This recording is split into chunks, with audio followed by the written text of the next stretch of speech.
안녕하세요. 자, 오늘도 멤버분께서 질문이 있으셔서 고민이 있으셔서 댓글을 남기셨는데 응답해 보도록 할게요. 저도 유교의 안 좋은 점은 물론 있다고 생각합니다. 그런데 제가 어릴 적부터 역사, 특히 조선에 관심이 많고 좋아하다 보니 이런저런 책들을 읽으면서 유교적 영향을 받아왔다고 생각하고, 가장 많이 영향을 받았다고 생각하는 건 성적 보수성이라고 생각합니다. 자, 여기서 컷해 볼게요.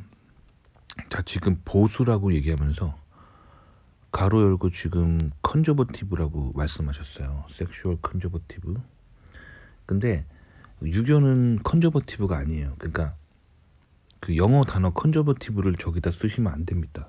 그러니까 컨저버티브라는 영어 단어는 서양에서 온 단어거든요.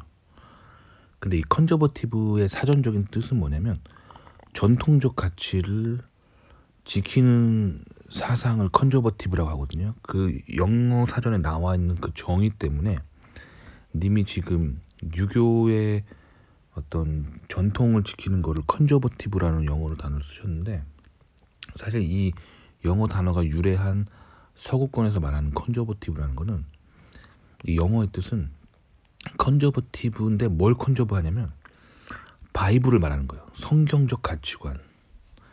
그러니까 지금 유교는 성경적 가치관이 아니잖아요. 그러니까 컨저버티브라는 말을 저기다 쓰시면 안 돼요. 그러니까 영어권, 특히 미국이나 서구권 사람들한테 컨저버티브라는 단어를 쓰면은 서구권 사람들은 성경적 가치관을 보수한다고 생각을 하거든요.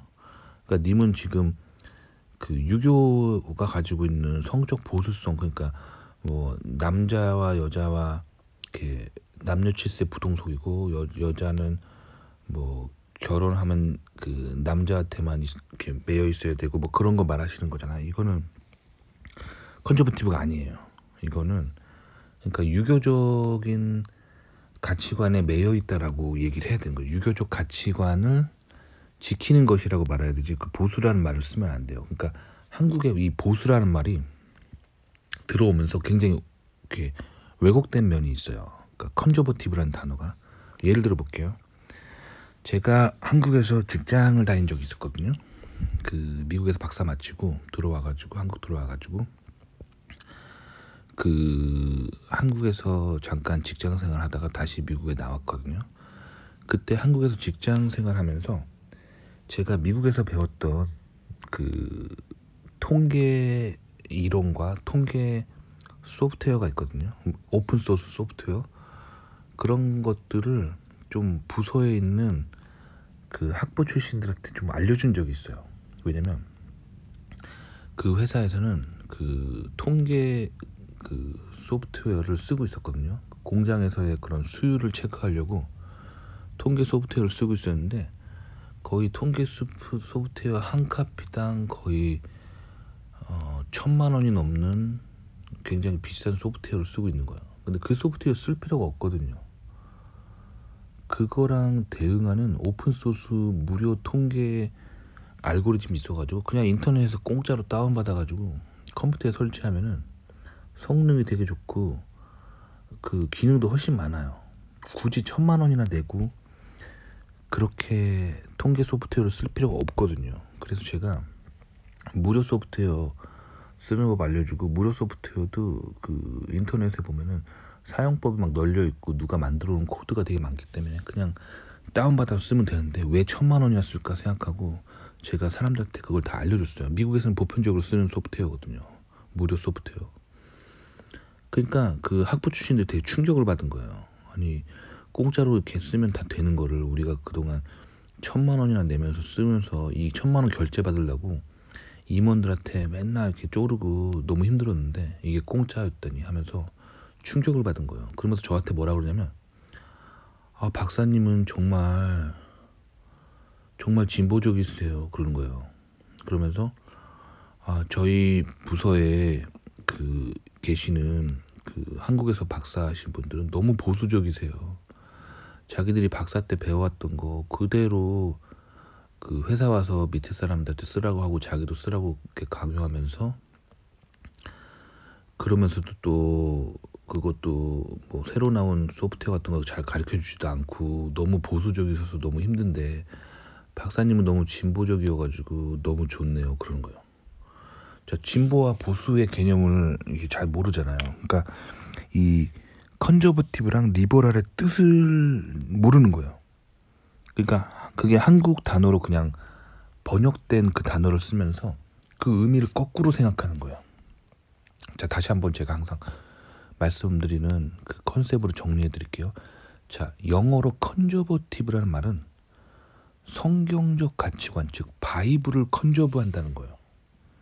그리고 리버럴이란 거는 진보라고 한국에서 이렇게 번역이 되잖아요. 그래서 뭔가 이렇게 뭔가 더 좋은 생각, 깨어있는 생각을 진보라고 하잖아요. 근데 번역이 잘못된 거예요.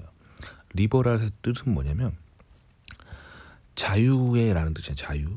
근데 리버럴의 원래 서양에서 말하는 뜻은 성경적 가치관으로부터의 자유라고 하는 거예요. 근데 지금 한국 사람들이 거꾸로 생각하고 있잖아요. 봐봐요. 제가 한국에 가서 그 미국에서 배운 소프트웨어를 사람들에게 알려줬던 거는 그 컨저버티브적인 생각인 거예요. 성경적 가치관의 보수로서 사람들한테 알려준 거예요. 왜 알려줬냐면 내가 그 성경은 그렇게 말합니다. 그 성경적인 가치관으로 살면 부자가 되고 성공하고 똑똑해지는데 그렇게 내가 성공했을 때 그 하나님께서는 너보다 부족하고 가난하고 멍청한 너보다 사회적 약자를 항상 도와주라라고 성경에 말하거든요. 그래서 성경적 가치관을 컨저브하는 저는 성경적 가치관대로 미국 박사인 제가 학부 출신의 저보다 뭐랄까 못난 사람들한테 저의 지식을 아낌없이 나눠줬습니다. 성경적 가치관을 컨저브한 거죠.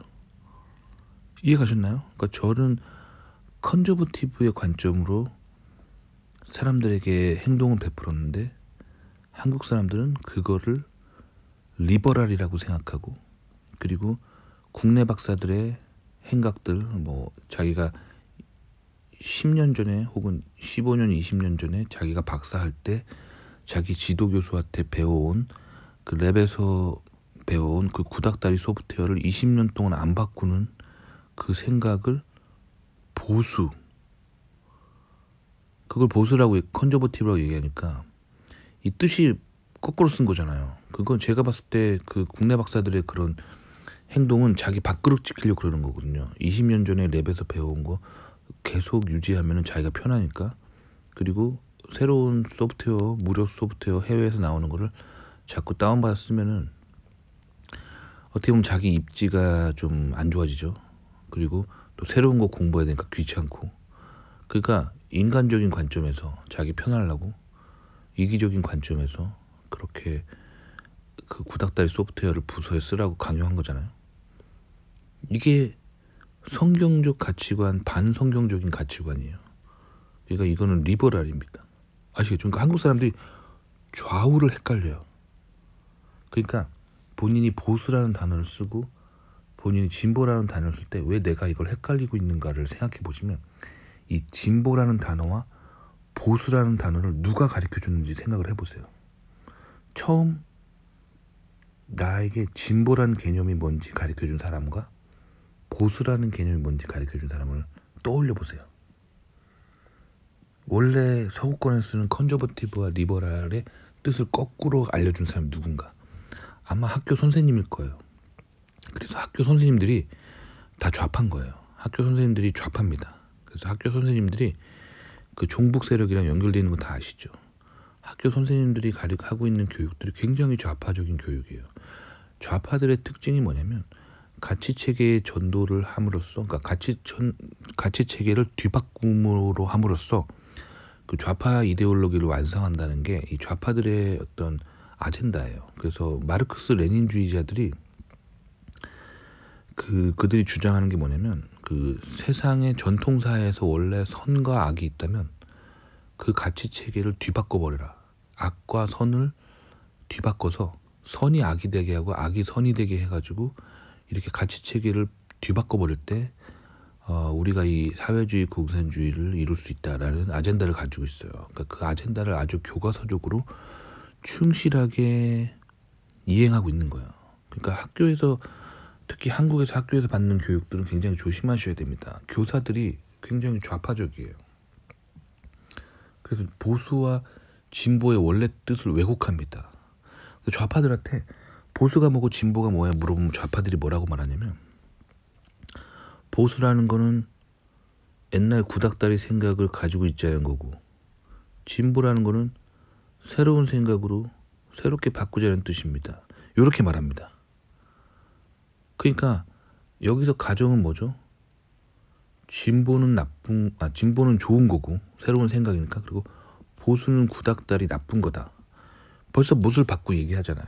그러니까 이게 가치 체계를 뒤바꿔 버리는 거, 가치 체계 뒤바꾸기 운동을 한 거예요. 아시겠죠? 원래 이 보수 진보가 온 서양에서의 개념은 뭐냐면, 보수라는 건 성경적 가치관의 보수입니다. 그러니까 성경적인 가치관으로 생각하자는 거예요. 진보라는 거는 성경적 가치관으로부터 자유하자는 얘기예요. 아시겠죠? 그러니까 님이 지금 좌우를 헷갈리고 있어요. 그러니까 성적 보수성, 여기서 컨저버티브, 섹슈얼 컨저버티브라고 말씀하시면 안 됩니다. 님이 섹슈얼 컨저버티브라고 말하려면 그 뒤에 본인이 성경을 읽고 있고 성경적 가치관으로서 성경에서 말하는 남녀 관계가 어떤 것인지를 이해하고 있고, 그거를 자기가 지키려고 할 때, 그럴 때 섹슈얼 컨저버티브를 쓰는 거예요. 아시겠죠? 그러니까 님이 이렇게 좌우가 뒤바뀌어 있는 건 한국 교육의 결과입니다.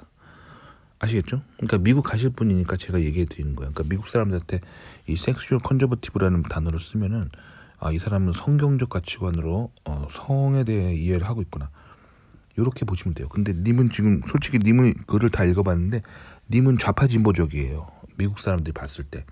왜냐하면 성경적인 가치관을 보수하고 있지 않잖아요. 그렇죠? 그러니까 미국에 가실 때 항상 좌우를 헷갈리면 안 됩니다. 미국에서는 좌우의 기준이 항상 성경이에요. 그러니까 님이 성경적인 가치관으로 세상을 안 보니까 님은 레프트 리버럴이에요. 아시겠죠? 자, 계속 해볼게요. 가령 저는 남자이지만 연료문 등에 관한 전래동화 같은 것들이 어린 저에게 감명 깊게 다가왔다고 생각합니다. 라고 하셨는데, 사실 연료문이 이게 어떻게 보면 그 남성 중심적으로 남성이 여성을 억압하는 그런 이데올로기입니다. 그래서 이 연료문이 뭐냐면, 조선시대 남편을 위해 절개를 지키거나 희생적인 삶을 산 여성들에게 이제 상을 주는 거죠.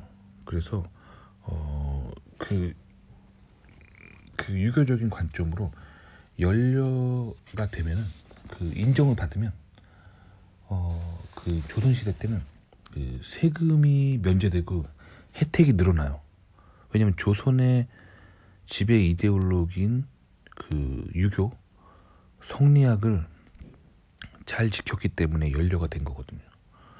그래서 조선시대 때 그 이데올로기죠. 그래서 여성이 그 정절을 잘 지키게 되면 연료문이 세워지면 그 집안에는 이제 세금이 면제되고 그랬단 말이에요. 그래서 실제로 조선시대 때 역사를 뒤져보면 그것 때문에 멀쩡한 사람을 죽여요. 그래서 연료로 둔갑시켜서 비석을 세우는 일이 벌어지는 거예요. 그러니까 과부에게 자살을 강요하거나 아예 직접 죽여버려요. 그 다음에 그 자살을 강요받는 것이 두려운 여인들이 자해를 하는 경우도 있었어요. 아시겠죠? 그게 개인이 아니라 그 정말 전국적으로 일어났던 일이에요. 그러니까 어떻게 보면은 현대 관점으로 본다면 이게 보험 사기인 거예요. 보험 사기고, 그리고 어떻게 보면 명예살인인 거예요. 굉장히 위험한 제도가 연료문입니다. 그러니까 지금 남성 입장에서는 연료문이 있어야 된다 이렇게 생각할 수 있겠죠. 왜냐면 자기의 가문에 그 여자들이 뭐 내가 죽거나 그럴 때도 여자들이 다른 남자한테 시집 안 가고 그 뭐랄까 씨앗을 지키고 뭐 그런다는 어떤 관점에서 남자들은 필요하다고 생각할지 몰라도, 여성들 입장에서는 이게 굉장히 슬프고 억압받는 감옥과 같은 이데올로기입니다. 아시겠죠? 그러니까 굉장히 반성경적인 거예요. 반인륜적인 거고. 그러니까 열려문을 지금 감명 깊게 다가왔다고 하시면 안 됩니다. 그러니까 님이 지금 굉장히 반성경적인 좌파진보 사상에 깊이 빠져 있는 거예요. 근데 그 이유를 보면은 님이 말씀하셨듯이 조선에 관심이 많다고 했잖아요. 그러니까 조선 시대는 굉장히 불행한 사회였어요. 조선 시대는 그 많은 사람들이 굶어 죽고 그 조선의 임금이라는 제도와 사대부라는 제도를 서포트하기 위해서 백성들이 다 굶어 죽는 그 굉장히 불행한 사회였어요. 그러니까 그 사회를 멋지다고 생각하고 그리워하고 그래서는 안 됩니다. 근데 왜 그렇게 조선시대를 그리워하게 되냐면 그 한국의 국뽕적인 교육과 그 미디어의 좌파진보적인 그런 교육 때문이죠. 그리고 TV만 틀면은 조선시대가 되게 멋지게 나오잖아요. 근데 조선은 멋진 곳이 아니었어요. 특히 열려문은 여성을 억압하고 여성을 굉장히 힘들게 했던 거예요. 그래서 한국 여성들이 한이 되게 많아요. 한과 분노와 그 남성 사회에 대한 그 뭐랄까 불신과 고통이 굉장히 많습니다. 그걸 이해하셔야 돼요. 그래서 열려문이라는 것 때문에 과부에게 자살을 강요했던 그런 역사가 있는 곳이 조선이기 때문에 이걸 아름답게 생각하시면 안 돼요. 그러니까 요거를 감명 깊게 생각하시기 때문에 이제 이게 좌파 진보적으로 님이 거기에 깊이 빠져 있다라고 보시면 됩니다. 아시겠죠? 또 읽어드릴게요. 탈무드, 이외에도 탈무드나 불교 관련 조모님께서 불교 신자에서 어릴 적에 절에 산 적도 있습니다. 자, 여기서 컷해 볼게요. 일단 탈무드는 뭐냐면 이게 바로 한국에서 이제 한국 출판계가 거짓말로 먹고 사는 것 중에 하나인데, 한국 출판계가 늘 말하는 게 뭐냐면 그 탈무드란 거는 유태인들의 필독서다. 유태인들의 지혜가 여기서 나오기 때문에 유태인들의 지혜를 배우기 위해서 탈무드를 읽어야 된다 라고 하는데, 그게 이제 한국 출판계가 만들어내는 거짓말입니다. 실제로 그 유태인들이나 이스라엘에 살고 있는 그 유태인들에게 탈무드를 읽어봤냐고 물어보면 탈무드를 읽어본 사람이 거의 없어요. 그리고 탈무드를 정통 유대교인들은 되게 안 좋게 생각합니다. 무슨 말이냐면, 자, 유대교의 경전이 있어요. 유대교 경전, 구약성경이라고 하죠. 39권입니다. 그래서 개신교도 이거를 가지고 있거든요. 그래서 개신교는 이걸 구약성경이라 하고, 예수님이 온 이후의 기록들을 이제 신약성경이라고 해서 이제 예수의 제자들이 중심적으로 기록한 거죠. 그 신약성경이라고 해서 구약 플러스 신약이 개신교의 경전인 성경이거든요. 근데 유태인들은 예수님을 안 받아들였어요. 그렇기 때문에 구약성경까지만 믿는 거죠. 그래서 구약성경은 39권입니다. 자, 이거를 타나크라고 해요. 그 타나크의 핵심은 뭐냐면 창세기부터 말라기까지 이르는 그 하나님이 세상을 창조하시고, 그리고 하나님이 인간 세상에 그 하나님을 따르고자 하는 사람들에게 하나님의 선하심이 무엇인지 보여주기 위해서 그 토라라고 하죠. 율법서를 주신 게 이제 구약성경의 핵심이에요. 그런데 구약성경의 스토리를 보면 하나님이 주신 이 말씀을 인간이 그걸로부터 떠나면서 타락하는 이야기가 구약성경이에요. 그래서 하나님을 떠난 인간은 결국에 죄에 빠지고 타락하게 된다. 이게 구약성경이 계속 얘기하는 거거든요. 그래서 인간이 하나님을 떠나고 죄를 짓고 타락하게 되니까 인간을 구원해 주시기 위해서 예수님이 직접 오신 거예요. 그게 신약성경이죠. 어쨌든 구약성경의 스토리는 그 하나님의 선하심이라는 거죠. 하나님의 선하심과 하나님의 율법, 그 하나님의 창조세계, 요거에 대해서 말하고 있는 게 구약성경인데, 이 탈무드는 뭐냐면 그거에 대해서 전혀 얘기하고 있지 않아요. 탈무드는 하나님의 창조나 그 하나님의 율법, 그런 거에 대해서 이야기하고 있지 않고, 탈무드는 뭘 얘기하고 있냐면 로마 시대 때 로마 제국의 지배를 받고 있는, 즉 헬레니즘적인 상황 가운데 있는 시대를 살았던 랍비들의 생활 방식에 대해서 나와 있는 거예요. 그러니까 굉장히 헬레니즘적인 책이에요. 그러니까 굉장히 좌파진보적인 책이라고요, 탈무드가. 그리고 이 탈무드가 집대성된 시기가 유태인들이 바빌로니아에 끌려갔을 때 그때 집대성된 거거든요. 그러니까 바빌로니아는 구약 성경의 다니엘서에 나오는 배경이 되는 곳이죠. 그래서 굉장히 좌파진보적인 헬레니즘적인 문화로 가득 찼던 고대의 제국입니다. 거기에 유태인들이 끌려가서 겪는 이야기가 다니엘서에 나와 있죠. 그래서 이 바빌로니아, 성경에 등장하는 바빌로니아는 좌파진보적인 악의 제국입니다.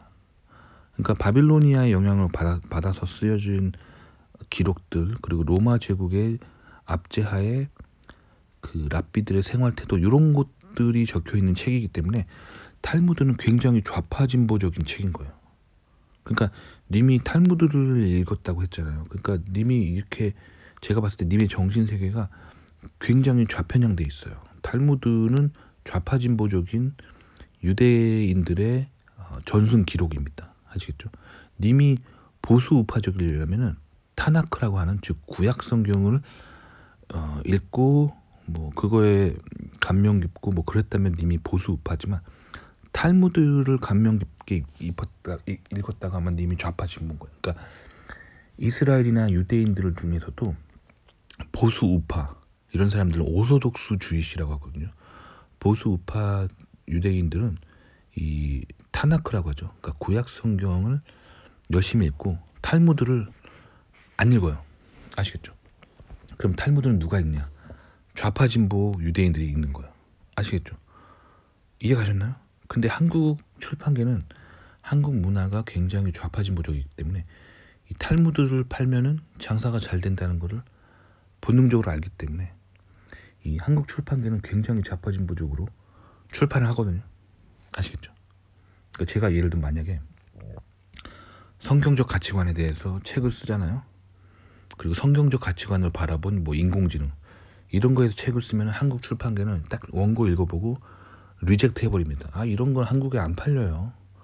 하나님 얘기하고 성경 얘기하면 안 팔려요 하면서, 아, 조금 좌파진보적으로 좀 써보세요. 뭐 예를 들면 마르크스 레닌주의 관점으로 바라본 인공지능이라든지, 아니면 탈무드의 관점으로 바라본 인공지능이라든지, 이렇게 쓰셔야죠. 그래야 잘 팔립니다. 이렇게 말한다고요. 아시겠죠? 자, 그 다음에 불교 같은 경우는, 불교의 핵심 교리는 뭐냐면 기독교랑 정반대예요. 불교가 말하는 교리는 뭐냐면 당신의 주인은 당신 자신입니다. 당신의 정신력으로 당신의 인생을 컨트롤하라. 그래서 스스로 구원에 이를 수 있다라고 주장하는 게 불교입니다. 근데 기독교는, 즉 개신교는 이것과 정반대로 얘기하고 있어요. 우리의 주인은 하나님이라는 거죠. 그래서 나의 의지와 생각을 내려놓고 하나님의 말씀에 순종할 때, 그리고 예수 그리스도의 말씀을 의지하면서 예수 그리스도의 일방적인 사랑과 은혜로 예수 그리스도를 구원자로 받아들일 때 예수 그리스도께서 인간에게 천국에 가는 문을 열어주신다. 이게 그 성경이 말하는 거예요. 그러니까 성경은 절대자인 하나님께 의지하면서 구원을 얻는 종교입니다. 그러니까 불교랑 정반대예요. 그렇기 때문에 서양 세계에서 성경적인 가치관이 우파 보수잖아요. 불교는 그래서 서양인들이 봤을 때 좌파 진보입니다. 그러니까 님의 그 정신 세계 자체가 그냥 거의 완전하게 좌파 진보적인 생각을 가지고 있는 거예요. 아시겠죠? 근데 님은 자기가 보수라고 생각하잖아요. 그러니까 님이 미국에 가면은 좌우를 헷갈리게 되는 거예요.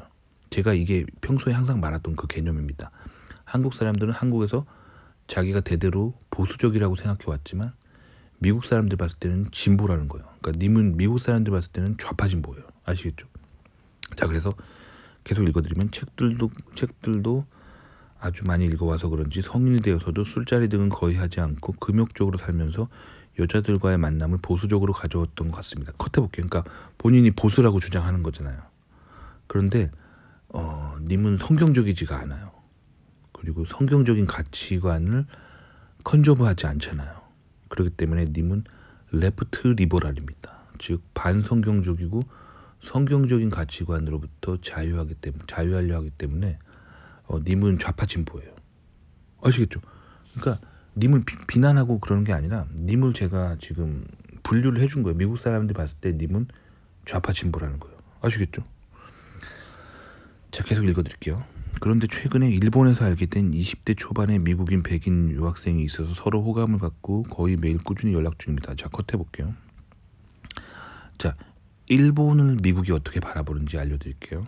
자, 기본적으로 그 미국의 보수 우파 가정에서 자란 그 가정들을 보면은 그 부모들이 그 일본에 가는 거를 굉장히 부정적으로 생각합니다. 사실 요거 때문에 제가 미국에서 먹고 삽니다. 제가 실리콘밸리에서 주로 하는 일은 일본 비즈니스를 많이 담당해요. 그러니까 일본 비즈니스가 굉장히 필요하거든요, 미국에서. 왜냐면 특히 미국의 반도체 쪽에 있으면 모든 설계와 특허는 다 미국에서 나와요. 아시겠죠? 그건 제가 얘기 되게 많이 했잖아요. 근데 요거를 이제 시제품 만들어야 되잖아요. 시제품 만들려면 첨단 소재가 필요합니다. 첨단 소재. 근데 이 첨단 소재를 만들 때 일본의 소재 기술이 최고예요. 그러니까 주기적으로 그 일본의 소재 연구소에 방문해서 새로운 소재가 나온 게 없는지 일본의 실험 결과를 이렇게 분석하면서 그거를 미국의 설계팀에 자꾸 소개해주는 사람이 필요하거든요. 근데 미국 백인들은 일본 가는 걸 굉장히 두려워합니다. 왜냐면 특히 보수적인 가정에서 자란 사람들은 성경적인 가치관에 보수를 중요하게 생각하잖아요. 근데 일본에 자꾸 다니면 일본은 그 기독교 비율이 거의 제로라고 보시면 돼요. 뭐 1% 미만이에요. 뭐 0. 몇 %예요, 기독교 비율이. 근데 그마저도 일본인들이 아니라 일본에 살고 있는 제일교포들이 그 한인교회 다니는 개수라고 보시면 되거든요. 건수라고 보시면 되거든요. 그러니까 일본은 거의 기독교가 제로인 나라라고 보시면 돼요. 그럼 왜 기독교가 그 일본에서는 제로냐? 그러니까 신토 사상 때문에 그런데, 신토가 뭐냐면 이 세상 모든 거에 정령이 있다고 믿는 거예요. 그러니까 다락방에도 다락방 귀신이 살고, 뭐 내가 농사를 지으면 그 밭에도 밭에 신이 살고, 뭐 동네에 강가가 있다면 강에는 그 물에 귀신이 살고, 이렇게 모든 사물에 신이 있다라고 생각하는 거예요. 그래서 일본에서 그 존댓말은 앞에 오자를 붙이거든요. 오. 그래서 예를 들면 돈이라는 일본어가 가네거든요. 가네. 근데 일본에서는 돈도 오카네라고 그러잖아요. 오카네. 오는 뭐냐면 어떤 신적인 존재 앞에 붙이는 존경어예요. 그러니까 일본어로 오카네, 돈이라는 뜻은 뭐냐면 그 한국말로 번역하자면 이런 거예요. 돈 귀신님 하면서 굉장히 존중하는 거예요.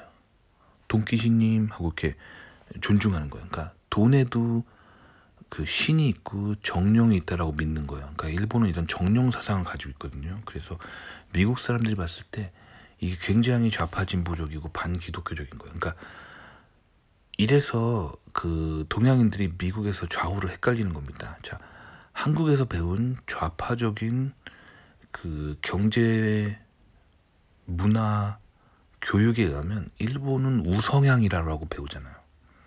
일본은 우성향이 아닙니다. 아시겠죠? 일본은 좌파 진보적이에요. 좌파 진보적인 종교관을 가지고 있어요. 아시겠죠? 다만 예전에 사무라이 시대에 가지고 있었던 그 남성 중심적인 그런 성장 위주의 그런 사회적인 어떤 문화적인 습성 때문에 우성향이 있다라고 보는 거죠. 근데 일본은 우성향이 아닙니다. 일본은 보수 우파가 아니에요. 미국 사람들이 봤을 때는 좌파 진보예요. 아시겠죠? 그러니까 일본이 항상 하는 비즈니스는 미국의 좌파 진보를 서포트하기 위한, 즉 미국의 인공지능이나 반도체 비즈니스를 서포트하기 위한 뭐 그런 비즈니스를 많이 하잖아요. 이해 가셨죠? 그러니까 성경을 알아야지만 미국이 보이고 세상이 보이는 겁니다. 자, 그래서 미국 사람들은 자녀가 일본 가는 거를 굉장히 꺼려해요. 그렇기 때문에 미국 사람들이 일본은 잘 안 가려고 그러거든요. 그래서 미국에서는 일본어를 할 줄 알고 일본 출장 갈 수 있으면 이거 완전 꿀잡이에요, 꿀잡. 제가 요거를 가끔 하고 있거든요. 그래서 요거 때문에 항상 미국에 일자리가 있고 돈 많이 벌어요. 아시겠죠? 왜냐면 그 미국 사람들이 굉장히 꺼려합니다. 동양, 특히 일본에 가는 거를. 근데 그럼에도 그런 문화가 있음에도 불구하고 지금 이 백인 여학생이 20대 초반인데 일본까지 간 거잖아요. 자, 한국 사람들에게 일본은 사실 이웃나라고 인천공항에서 도쿄까지 1시간도 안 걸리고 뭐 비행기표 한 30만 원만 내면 쉽게 가니까 아주 부담 없이 갈 수 있죠. 그리고 예전에 일본의 식민지였기 때문에 그 일본 문화가 되게 익숙해요.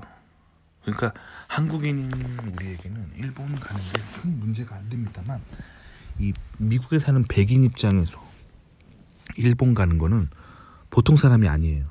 그 굉장히 좌파진보적인 문화에 끌리기 때문에 일본까지 간 거거든요. 그러니까 이 여성이 굉장히 좌파진보적인 여성이라고 보시면 돼요. 자, 또 해볼게요. 여성이 이름을 가지고 있는데 성경에 나오는 이름을 갖고 있지만 교회를 다니는 집안은 아니라고 합니다. 그런데 성적인 이야기가 나왔는데 본인은 아주 보수적인 잔소리를 많이 듣고 자라서 대학생이 되고부터는 파티에 많이 다녔다고 했잖아요. 자, 그러니까 마찬가지요. 님이 지금 또 보수와 진보를 헷갈리는 거예요. 자, 서양에서 보수적이라고 한다면 교회를 다니면서 이제 성경적인 가치관을 보수하는 게 보수예요. 근데 이 여자 집안은 교회를 다니는 집안이 아니라고 했잖아요. 그러니까 이 부모가 이 보수적으로 막 얘기했던 거는 이 성경적 가치관의 보수가 아닌 거예요. 그럼 뭐 왜 부모가 저렇게 보수적으로 나왔냐면 딸이니까 딸이 10대 때 아무 남자하고나 자고 다니면 혼전 임신을 하게 되고 그러면 그 아기 문제 때문에 굉장히 힘들어질 수 있고 또 마약이나 뭐 이런 거에 빠져가지고 인생 망할까봐 부모가 이제 자녀에게 보수적으로 낳았던 거죠. 그러니까 결국 성경적인 보수가 아닌 거예요. 그러니까 이 여성 같은 경우는 그러니까 부모의 어떤 자녀를 향한 보호적인 그런 방법 때문에 굉장히 이제 억압을 당하고 자랐던 여자예요.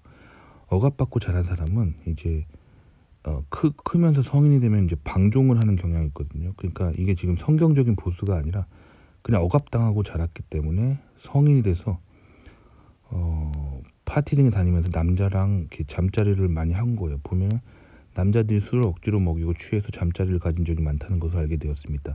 또 자신이 좋다고 하는 남자들도 잠자리를 하고 나서 연락이 끊기는 경험을 여러 한 적도 있고 스토킹을 당한 적도 있어서 남자를 잘 못 믿겠다는 말을 했습니다.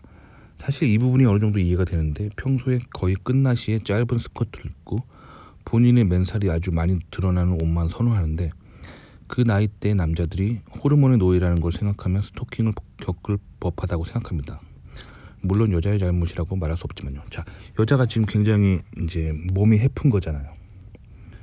그 여자가 왜 몸이 해플까? 왜 여자가 많은 남자들하고 자고 다니면서 몸이 해플까? 이거는 예전에 한번 다룬 적이 있어요. 그래서 요거 거의 한 1시간 떠든 것 같은데 제가 그래서 여기서 얘기하긴 뭐하고 이 영상 뒤에 링크를 걸어 드릴게요. 시즌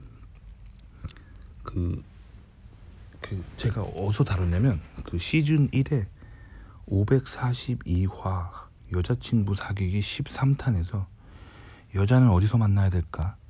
이거를 다룬 적이 있거든요. 제가 그 영상은 이 영상 맨 뒤에다가 링크를 걸어 드릴 테니까 그거는 다시 봐보세요. 예전에 오래 떠던 얘기라서 다시 하기가 좀 뭐하고 그거 영상 보시면 돼요. 왜 여자가 몸이 해퍼지는가? 그걸 보면 되고요. 어쨌든 이 여자는 굉장히 좌파진보적인 여자예요. 근데 이 여자가 왜 이렇게 심하게 좌파진보적으로 갔냐면 억눌렸던 자아가 있는 거예요. 부모한테 인본주의적으로 억눌렸던 거예요. 그러니까 이 여자의 정서는 거의 조선에서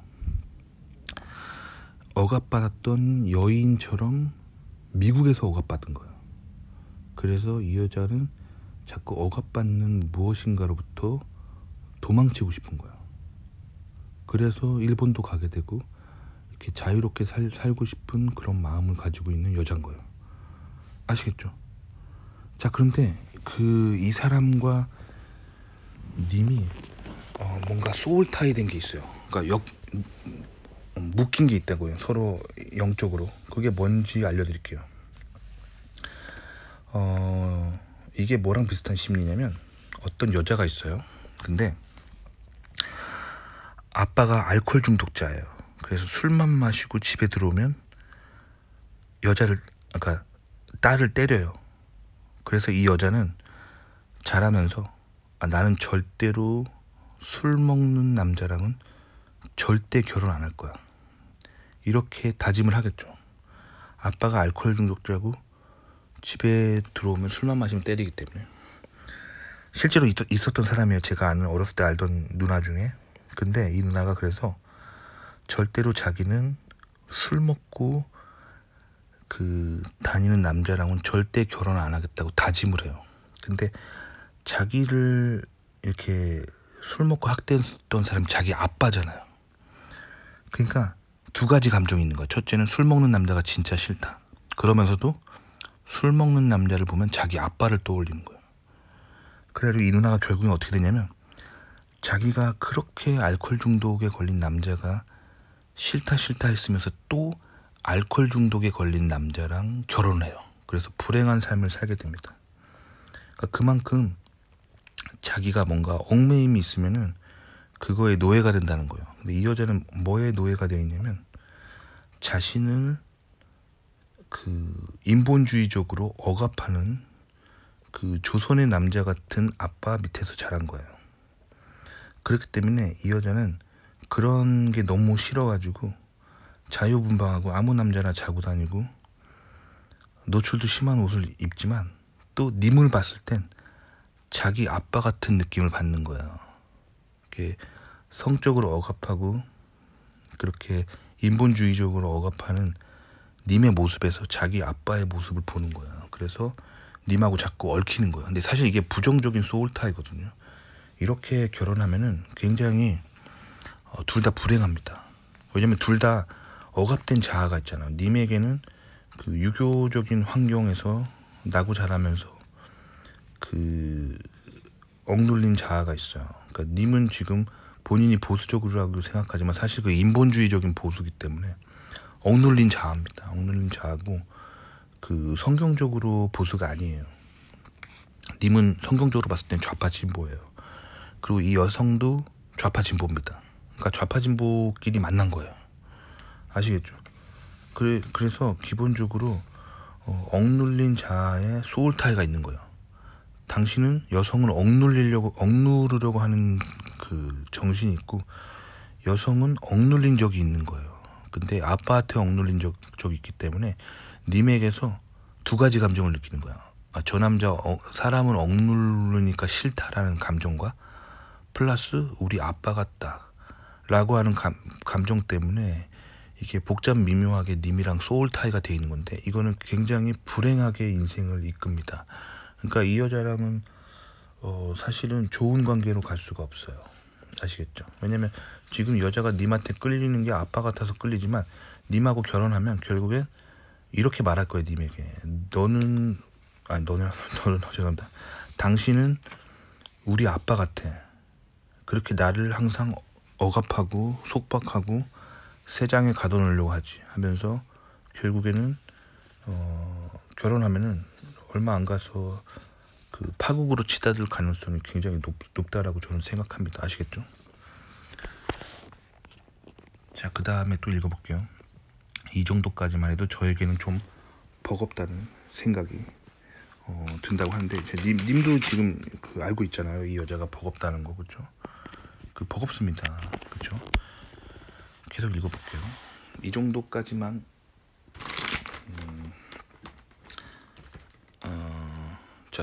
이 정도까지만 해도 저에게는 좀 버겁다는 생각이 드는데 자, 님도 이미 지금 버거운 거 알고 계시잖아요. 그렇죠?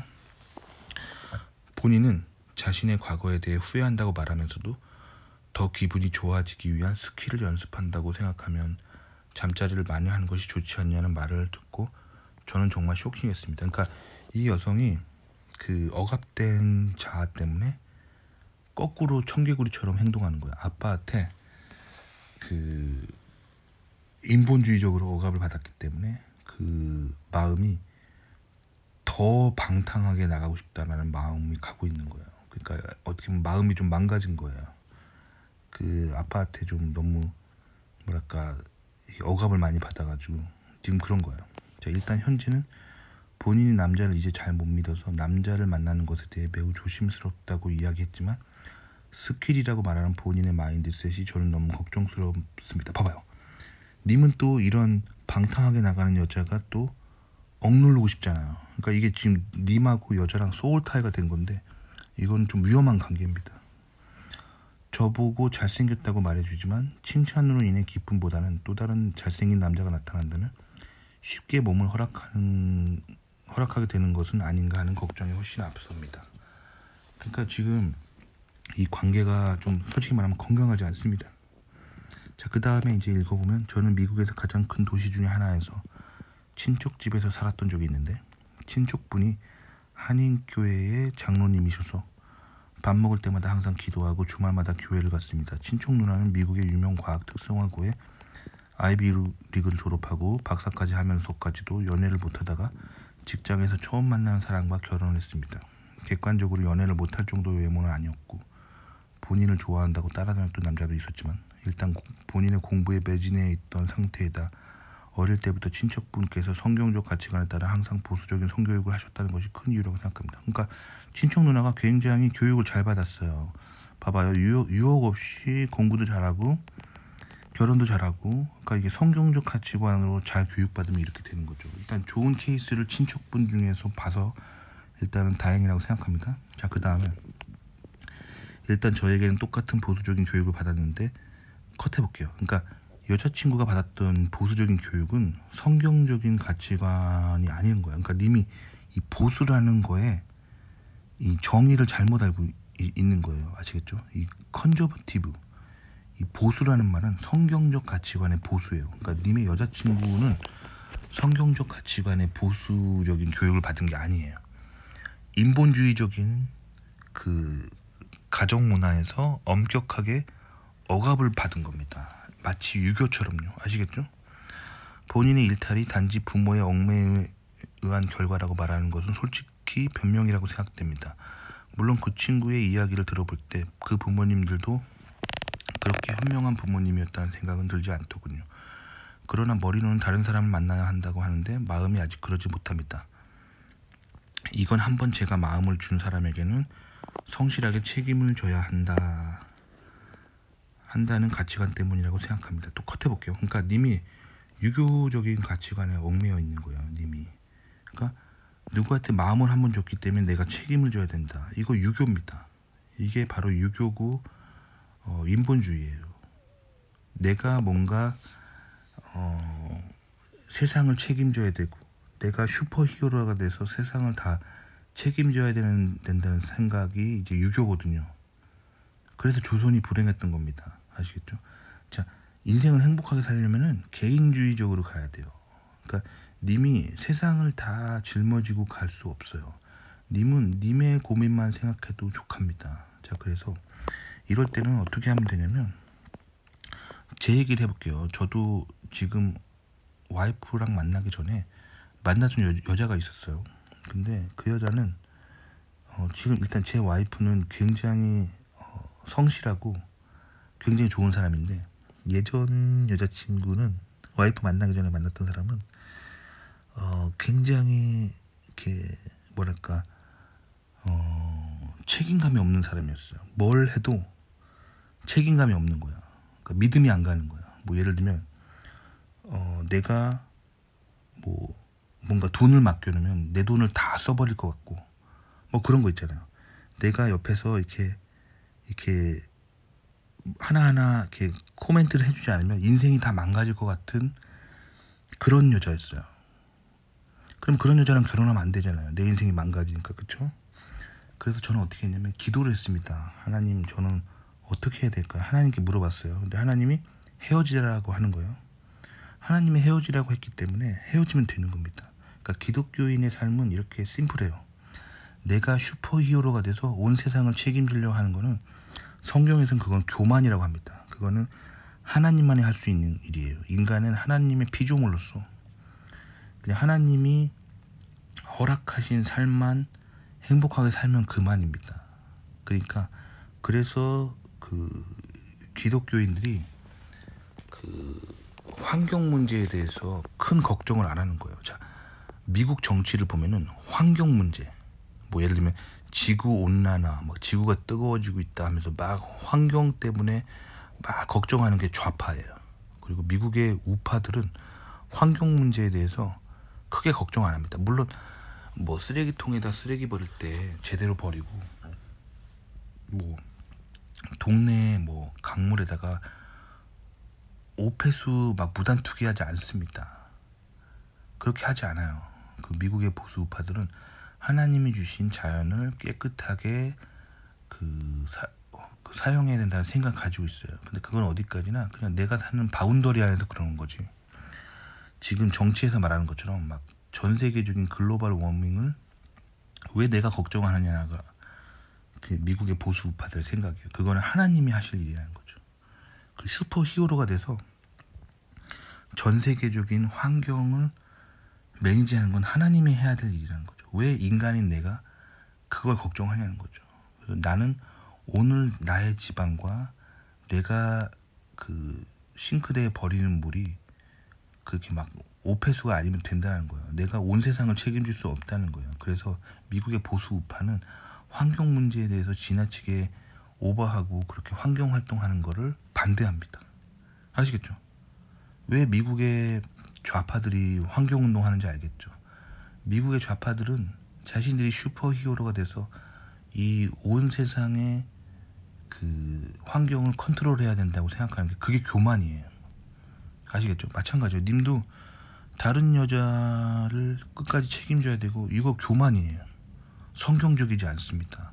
하나님께 기도해보고 하나님이 결혼하지 말라고 하면 헤어지라고 하면 헤어지면 되는 거예요. 그리고 하나님이 결혼하라고 하면 되는 거고요. 그게 기독교인들이 기본적으로 사는 길이고, 그래서 기독교인들은 뭔가 이렇게 세상을 슈퍼히어로가 돼서 책임지려고 하지 않아요. 자기가 사는 삶의 바운더리 안에서 그냥 행복하게 사는 게 기독교인들의 삶의 방식입니다. 아시겠죠? 그러니까 님이 여러 가지 면을 봤을 때 굉장히 유교적인 좌파지보적인 생각으로 가득 차 있는 거예요. 님은 보수가 아닙니다. 아시겠죠? 그리고 님이 이렇게 다른 사람의 인생을 내가 한번 마음 줬기 때문에 책임져야 된다는 생각은 성경적이지 않아요. 그 사람이 아니라면은 헤어져야죠. 아시겠죠? 그러니까 님의 인생이 소중한 거예요. 더.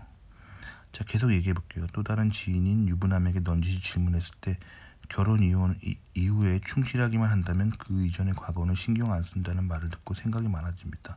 그러니까 다양한 사람들의 의견을 들어보세요. 근데 누구의 이야기를 듣는 게 중요하죠. 그 사람 같은 경우는 결혼 이후에 충실하기만 한다면 그 이전의 과거는 신경 안 쓴다고 하는데 저는 그렇게 생각 안 합니다. 집에서 새는 바가지는 밖에서 셉니다. 사람은 잘 안 변해요. 처음에 아니면은 빨리 헤어지는 게 좋아요. 자, 그 다음에 이 친구를 포기하고 미국의 백인 교회에서 순결한 사람을 만나는 게 정답일까요? 아니면 이 친구를 계속 만나도 될까요? 하셨는데, 자, 미국의 백인 교회에 간다고 해서 좋은 사람을 만날 수 없어요. 왜냐면 님이 하나님을 안 믿잖아요. 님이 예수님을 안 믿잖아요. 근데 백인 교회에 다닌다고 하면은, 그래서 백인 교회에 다니는 순결한 백인 여자 만나면 될 거라고 생각할지 몰라도 백인 교회에서 정말 성경적으로 컨저버티브한 여자들은 하나님 안 믿는 사람하고 결혼 안 해요. 왜냐면 성경에서 믿는 자들은 믿지 않는 자들이랑 결혼하지 말라라고 적혀 있습니다. 왜 그러냐면 믿지 않는 사람이랑 결혼했을 때는 가치관이 붕괴되기 때문에 성경은 기본적으로, 그리고 교회에서는 기본적으로 안 믿는 사람하고 교제하거나 결혼하지 말라고 합니다. 그러니까 님이 먼저 좋은 여자 만나고 싶으면 님이 먼저 예수님을 받아들이고 개신교 교회에 출석하세요. 그래서 님이 하나님 앞에 올바른 가치관을 가지고 있으면 그런 똑같이 올바른 가치관을 가지고 있는 성경적인 가치관을 보수하는 여성이 나타날 거예요. 그러면 그때 결혼하면 아주 행복합니다. 아시겠죠? 그래서 지금 제가 봤을 땐 님은 굉장히 좌파진보적이고, 그리고 또 좌파진보적인 미국 여성과 지금 부정적인 소울타이가 되어 있는 상태입니다. 님은 여성을 억압하는 거에 익숙한 유교적인 문화에서 나고 자랐고, 이 여성 같은 경우는 하나님을 믿지 않는 인본주의적인 미국 가정에서 자랐는데 부모로부터 억압을 많이 받았기 때문에 방탕하는, 하지만 그 님에게서 그 부모님의 모습을 보기 때문에 거기서 부정적인 소울타이가 일어난 거예요. 굉장히 불행하게 갈 수 있는 케이스이기 때문에 저는 개인적인 생각으로 이 여자랑 계속 관계가 지속된다면 불행으로 갈 거라고 생각합니다. 그럼 님이 행복해지기 위해서는 여자를 어디서 만나야 되냐면, 님이 열심히 교회를 다니고 예수님을 받아들인 다음에 교회에 열심히 신앙생활하는 성경적인 보수적인 여성을 만나면 님의 인생이 행복해질 거라는 게 저의 개인적인 생각입니다. 아시겠죠?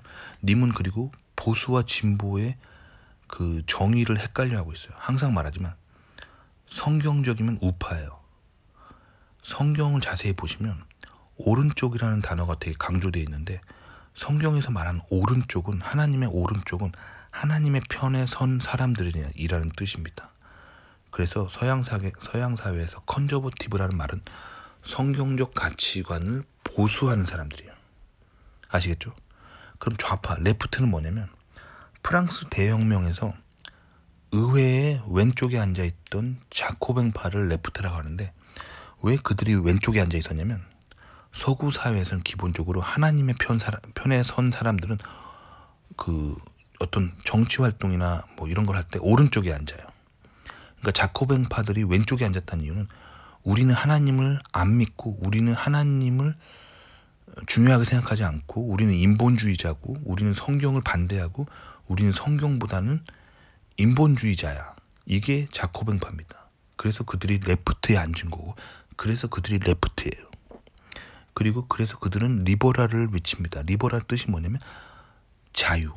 이 자유의 뜻은 성경적 가치관으로부터의 자유란 뜻입니다. 도움이 되셨길 바랍니다.